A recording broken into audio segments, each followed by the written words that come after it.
I really learned how to be by myself, like how to be alone. You're not really selling in like the Taiwanese, like move to Taiwan, learn how to be alone. I think I learned how to be alone without being lonely. There we go. That's the thing I learned. Hi everyone and welcome back to another video, and special welcome to one of the newest YouTubers we have here in Taiwan, Adrian. What's your Adrian? I'm from Germany, but I grew up in Austria. I'm a YouTuber here. I just started like a few months ago, and it's going pretty good so far. Like I'm happy. Why Taiwan? Why are you even here? Basically, I'm half Taiwanese. Like my dad is from Taiwan, and my mom is from Germany. So that's why I also have the German passport. I grew up in Austria. I don't know, when people tell me where I'm from, I would probably say Austria, but on passport I'm German. So. And why I came to Taiwan is actually because I want to do YouTube. I want to be a full-time YouTuber in the future. And I also want to get fluent in Chinese. How much did you know about Taiwan before coming here? Actually, I didn't know much. I've been to Taiwan once in 2018. It was really a vacation. Like we went to Taipei 101, we went to Chiang Kai-shek. Or I didn't really live the life here. It was really just vacation, and that's it. And then I went back. Basic tourist stuff, like the attractions, like the food. Yeah, I tried Lurofan and stuff. You know, like I tried some food. I didn't try stinky tofu at the time. Stinky tofu I tried the first time this year, like when I came here.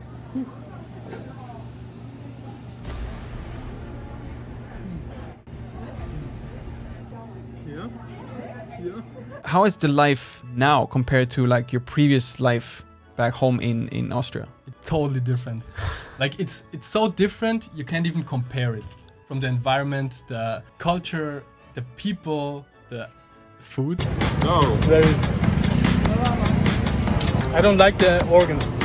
Especially the food. There's a lot of positive stuff, but there's also some things I like about Austria more. For example, Taiwan is very convenient. Like, you know, the 7-Eleven, the food, you can eat almost all day, 24/7. You can get food everywhere. Like, it's very convenient, you know. In Austria, stores close pretty early. There is nothing. It's more like you stay at home, stay with your family, you cook at home, you know. I would say Taiwan is very convenient, but in terms of life quality, I think Austria has a higher life, like the quality of life. For example, the tap water, we can drink the tap water. It's very clean. Apartments and the houses, it's not that crowded, I would say. You know, we don't have like 20 floor buildings. Right. Yeah, I would say like the quality of life is a little bit higher. Still, I really love Taiwan. I don't want to like No I don't want to say like Austria's better or Taiwan is. I also don't want to say Taiwan is better than Austria. Like it's just very different. One thing that I'm super jealous about is that you have the mindset of being like a YouTuber before even coming here to Taiwan. So you're documenting like your entire journey, your entire life here in Taiwan in a way that I wish that I had been doing for the last 11 years. For example, like one of your previous videos, you were so surprised like the first time you took the MRT, and people were like just lining up and not like fighting and just waiting to get on the train. You saw that there was like basketball courts open like late at night. Also saw the safety. You put it to a test as well at Starbucks, I believe. I was in Taiwan in 2018, you know. So the first point is I think I didn't took the MRT that much. I didn't have any memories about the MRT really. Stunned when I experienced this. I totally forgot about that.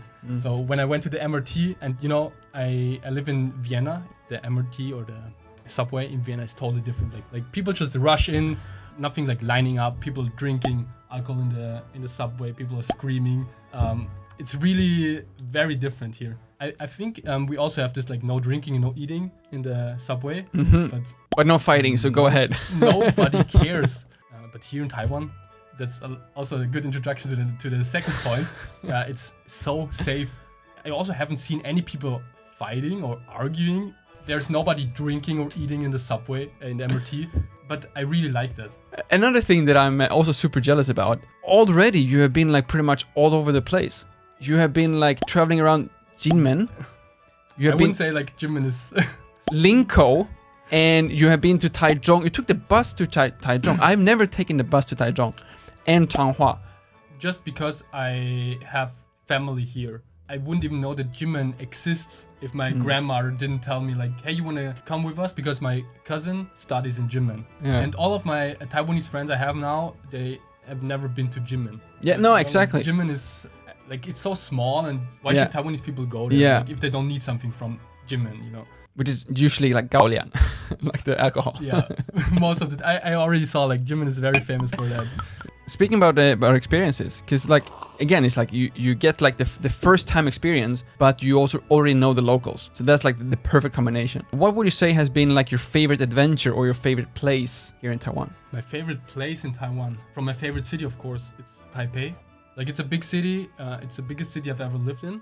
A lot of things are going on here. You know what I mean? Like it's a very lively city. Like the people are outside. It's a night market. Yeah. It's like in Austria, it's more like a little bit more private. Like people. Yeah, it's same as in Sweden. Like people stay at home, you know, stay with your family. And here I think it's more maybe outgoing. Like also because of the weather, you know, Austria is pretty much, except for like 2 or 3 months in summer, it's pretty cold.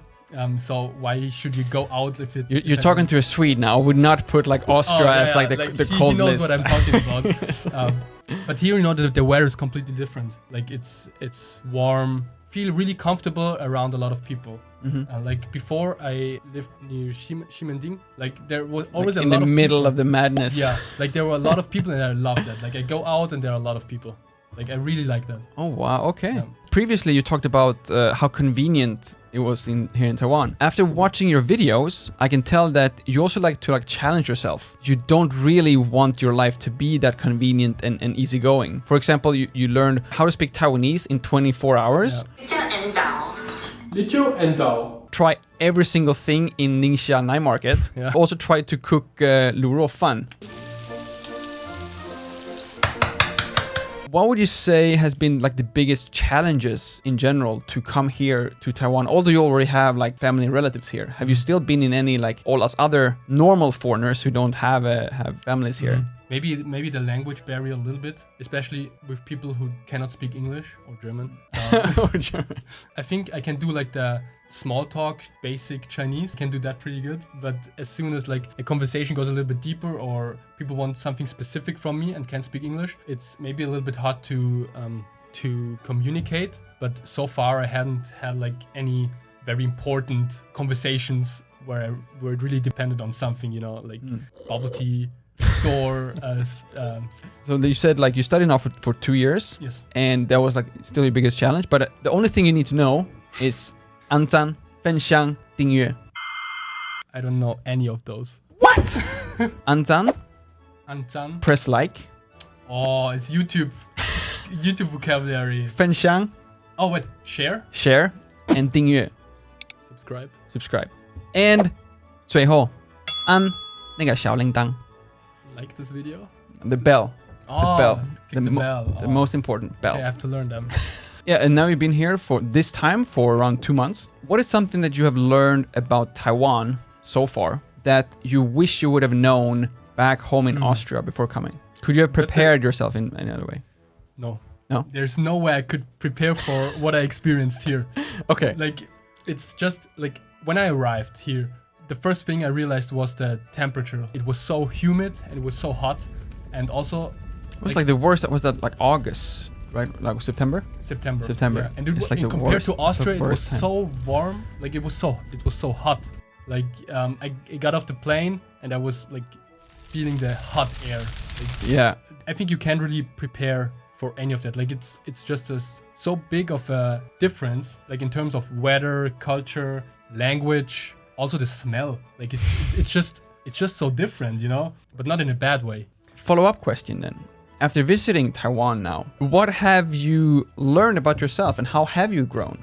Oh, that's a good question. Like, I'm not that long in Taiwan, like 2 months. But still, I think I really learned how to be by myself, like how to be alone. You're not really Wait, selling in like the Taiwanese, no. like, move to Taiwan, learn how to be alone. I think I learned how to be alone without being lonely. There we go. That's the thing I learned. Okay, so speaking about YouTube, you obviously have like this whole plan way more well sorted out than I ever had or I still have. I wouldn't say that. But what is next? What is coming up on the next? channel other than drinking snake blood? For my channel, I want to like show people my experience, like when I try new stuff in Taiwan or maybe experience like local Taiwanese stuff. But Okay. I don't want to be a full-time 外国人在台湾 YouTuber, you know. I want to... Not everyone can be a full-time 外国人在台湾 YouTuber. That's true. And you got a big, how do you say? I have no idea what you're gonna say now. How do you say there's so many different ways you can end that sentence. How do you say that? Konkurrenz. Competitors? Yeah, that's what I want to say. Yeah. I speak German. Hey, you have I to speak you German. You have to cut it out. Well, if you're interested to see what other content Adrian might come up with here in Taiwan, then please, if you haven't already, make sure to go and follow, subscribe, and also hit that bell so you get notified next time he releases a video. Yes. Do you remember the Chinese way of saying everything? 按赞、分享、订阅、按小铃铛。 Thank you all so much for watching. My name is Lukas. Starts with L as in like, ends with S as in subscribe. Please do both, and see you all in the next one.